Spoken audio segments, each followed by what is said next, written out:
of Interior declares that suicidal terrorists killed themselves in the Rukn police station and the centre of criminal security in Bab al-Salah, killing 5 citizens and wounding 5 others.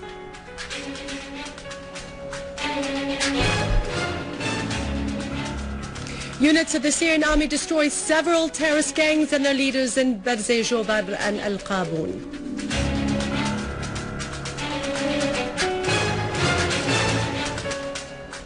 The People's Assembly approves the draft law of imposing imprisonment and heavy fines on anybody entering Syria illegally.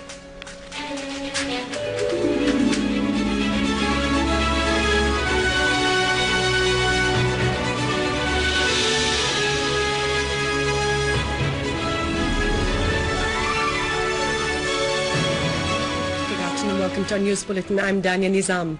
The People's Assembly approved the draft law to impose a punishment on everybody entering the Syrian territory illegally. The punishment extends from 1 year to 5 years imprisonment, in addition to a fine of 5 to 10 million Syrian pounds.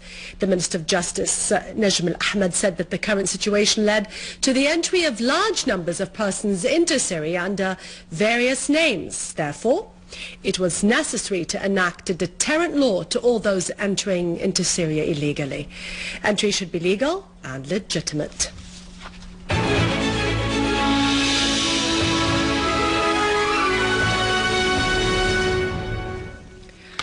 A suicidal terrorist explosion behind the ovens of Ibn al-Amid in the area of Rukn in Damascus caused civilian casualties. The Ministry of Interior said in a statement this morning that shortly before 9 o'clock a.m., 3 suicidal terrorists killed themselves as they were trying to storm the building of the police station in Rukn. The police clashed with them, and at 9:30, 3 other terrorists tried to enter the center of criminal security in Damascus. The police confronted them, killing them and causing their explosive belts to be detonated before they reached the building. The early statistics of these explosions showed the death of 5 martyrs and the wounding of 9 civilians. The explosions also led to great damage in public and private property, houses and cars.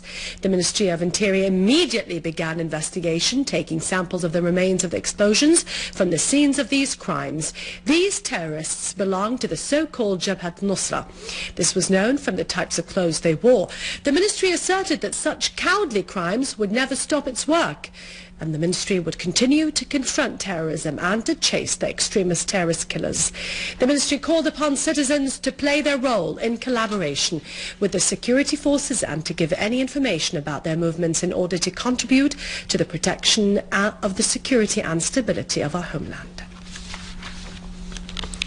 Confusion in the American diplomacy is reflected by contradictions in the statement of the American Secretary of State during a press conference in Doha concerning finding a solution to the crisis in Syria.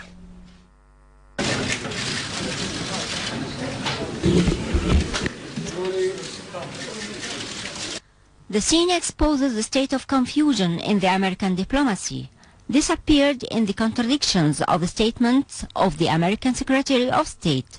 On the one hand, he wants a peaceful solution that would spare the lives of his allies, who are similar to the terrorists that killed the American ambassador in Libya. American Secretary of State John Kerry considers necessary to supply the terrorists with weapons, although they represented America's security nightmare a decade ago. We have decided that we have no choice in order to try to get to this negotiation, but to provide greater assistance of one kind or another, each nation making its own decision as to what it is comfortable doing, but all of them committing to do more to be able to help the Syrian opposition. The victory of the Syrian army on the terrorists in al-Qusayr and the Aleppo countryside has caused America to think of a step to raise the morale of the defeated terrorists. However, the American step raised fear in the American Congress. Some of those members proposed a draft law that would prevent their administration from arming the terrorist cannibals. The American intention was denounced by President Putin. Al-Qusayr left yellow shadows of darkness on the face of Ibn Jassim. Aleppo is his last adventure before he quits politics as a result of his failure before the Syrians. The Syrian Arab Army units continued their operations of chasing the escaping terrorist groups and destroying the tools of their crimes. They destroyed a number of terrorist vehicles full of weapons and ammunition in Wadi al-Arqub in the Damascus countryside. In Al-Qaboon quarter, a terrorist gang sustained heavy losses. The dead terrorists included Usama Nashawati, Usama Ibbo and Ahmed Zuhair Ghannam, leader of one terrorist gang. In Jobar and its environs, the army stormed a number of terrorist hideouts, killing and wounding the hiding terrorists in the car garage. In the orchards of Barze, the army destroyed an important strategic position that was occupied by terrorist snipers. The terrorists took to their heels and demanded support from al-Qaboon gangs, which were also attacked by the heroes of the Syrian army. The dead terrorists in Barze included Bilal al-Hamwi, Omar al-Khashin, and two other terrorist leaders.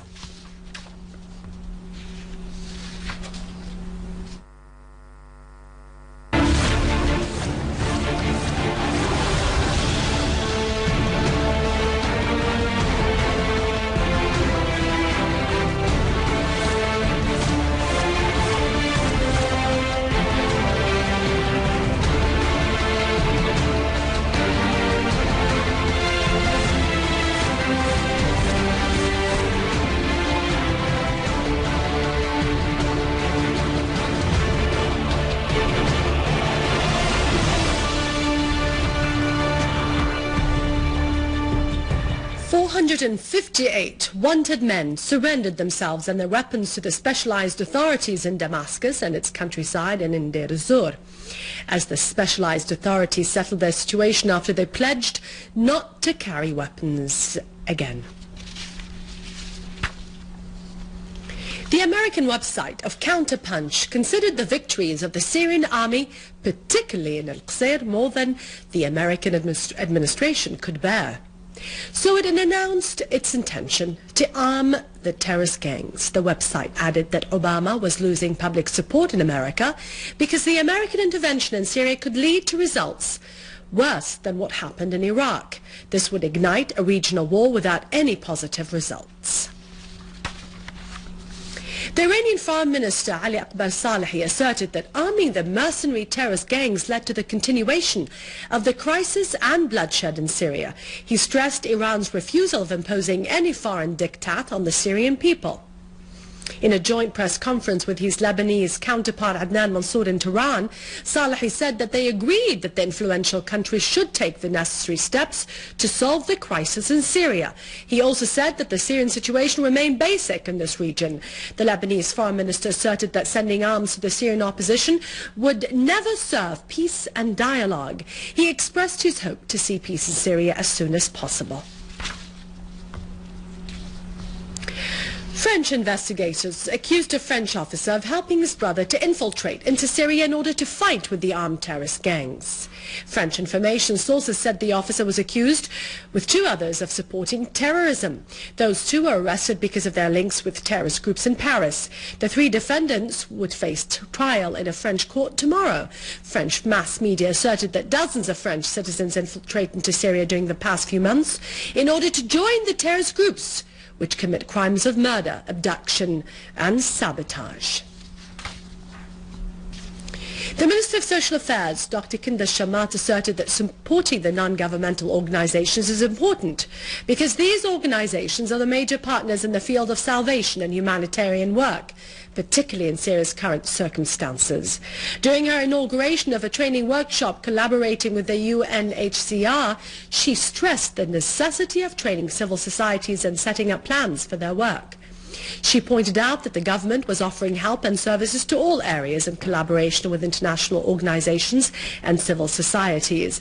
She explained that the UN High Commission for Refugees remained committed to the principles of neutrality, transparency and respect for Syria's national sovereignty.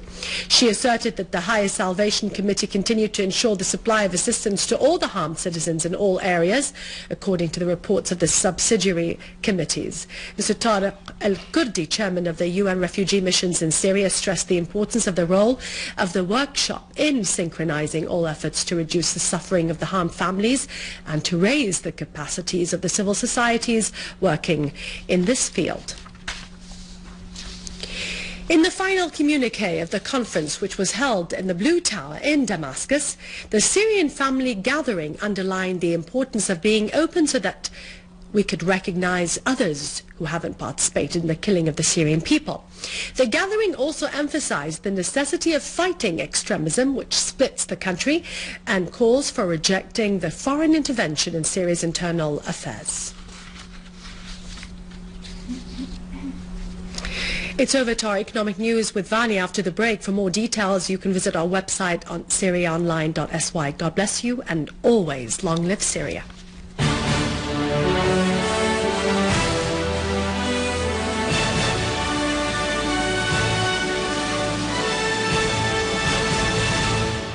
Good afternoon.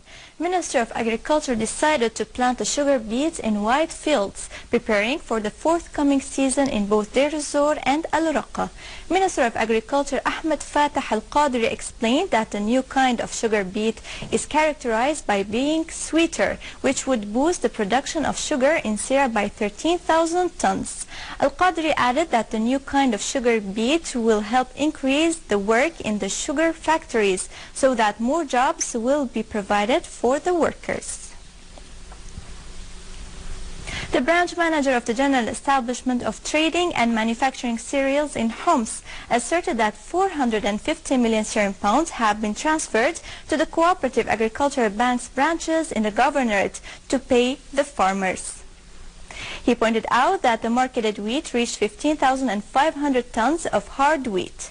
He added that the Homs branch ships the imported wheat daily to Al-Salamiya and the hard local wheat to Tartus in order to provide it to the mills, in addition to providing 600 tons a day to the 4 mills in Homs to provide flour for the bakeries. It is worth mentioning that the branch's wheat production is estimated to be 25,000 tons this season. Chairman of the Board of Commissioners of the Securities and Financial Markets highlighted the improvement at the Damascus Securities Exchange regarding its market value that reached 87 billion Syrian pounds in 2012 and was up to 111 billion Syrian pounds this year. This was along with the market index's records increase to below 1,000 points last year to above 1,000 points this year. This indicates the improvement in performance despite the difficult circumstances the country is going through. And now over to the exchange rates according to the bulletin of the Central Bank of Syria.